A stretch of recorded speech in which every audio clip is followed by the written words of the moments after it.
కార్తీక పురాణము 23వ అధ్యాయము శ్రీరంగ క్షేత్రమున పురంజయుడు ముక్తి నొందుట.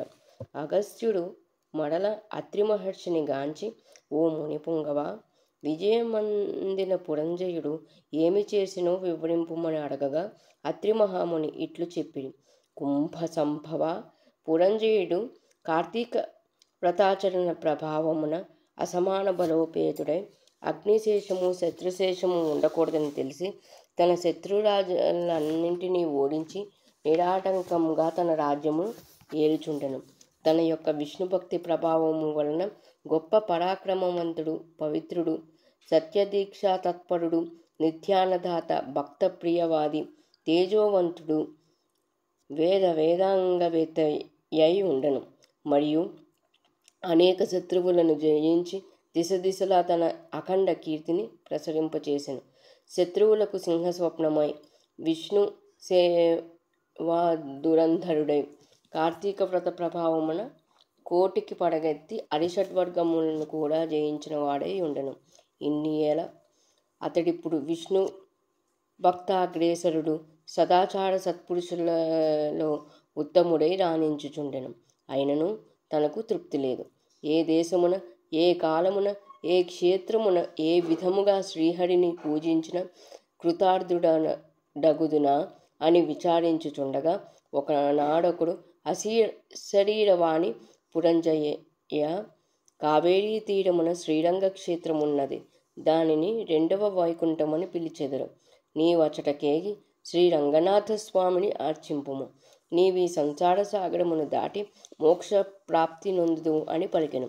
అంతటా పురంజయుడు ఆ అశరీరవాణి వాక్యములు విని రాజ్య భారమును మంత్రులకు అప్పగించి సపరివారముగా బయలుదేరి మార్గమధ్యమునున్న పుణ్యక్షేత్రములను దర్శించుచు, ఆయా దేవతలను సేవించుచు, పుణ్యనదులలో స్నానము చేయుచు శ్రీరంగమును చేరుకొనెను.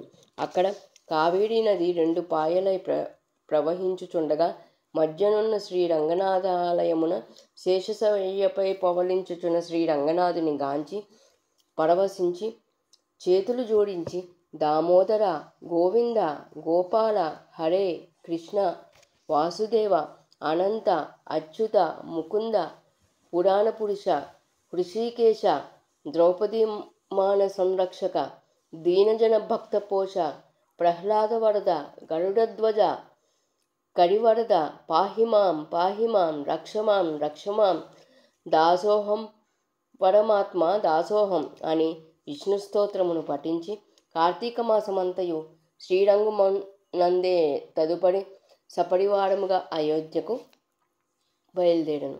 పురంజయుడు శ్రీరంగనాథ స్వామి సమక్షమున కార్తీక మాసంలో చేసిన వ్రతములు మహిమ వలన అతని రాజ్యమందరి జనులందరూ సిరి సంపదలతో, పాడి పంటలతో, ధనధాన్యాలతో, ఆయురారోగ్యాలతో ఉండిరి. అయోధ్యానగరము దృఢతర ప్రాకారములు కలిగి, తోరణ యంత్రద్వారములు కలిగి, మనోహర గృహ గోపురాదులతో చతురంగ సైన్య సంయుతమై ప్రకాశించుచుండెను. అయోధ్యానగరమందలి వీరులు యుద్ధ నేర్పరులై, రాజనీతి గలవారై, వైరి గర్భ నిర్భేదకులై, నిరంతరము విజయశీలులై, అప్రమత్తులై ఉండిరి.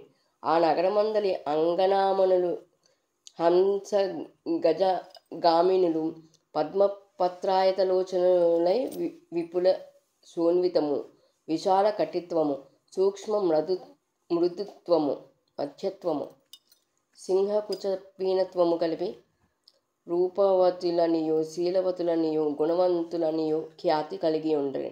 ఆ నగరమందలి వెలయాండ్రు నృత్యగీత సంగీతాది కళా విశారదులై, ప్రౌఢలై, వయోగుణ రూప లావణ్య సంపన్నలై, సదామోహన హాసాలంకృత ముఖశోభితలై ఉండిరి.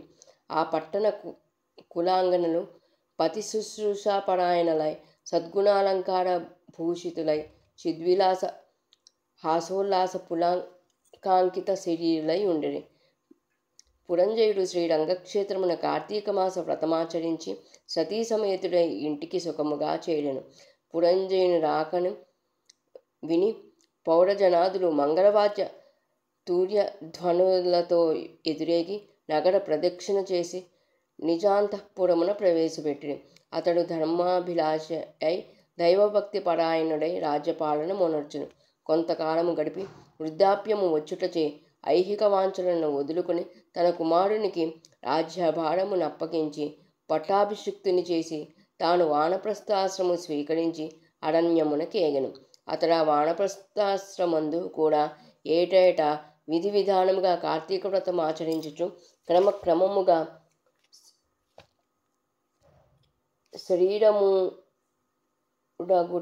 మరణించి వైకుంఠమునకు పోయెను. కావున ఓ అగస్త్య, కార్తీక వ్రతము అత్యంత ఫలప్రదమైన మహత్యము కలది. దానిని ప్రతివాడు ఆచరింపవలెను.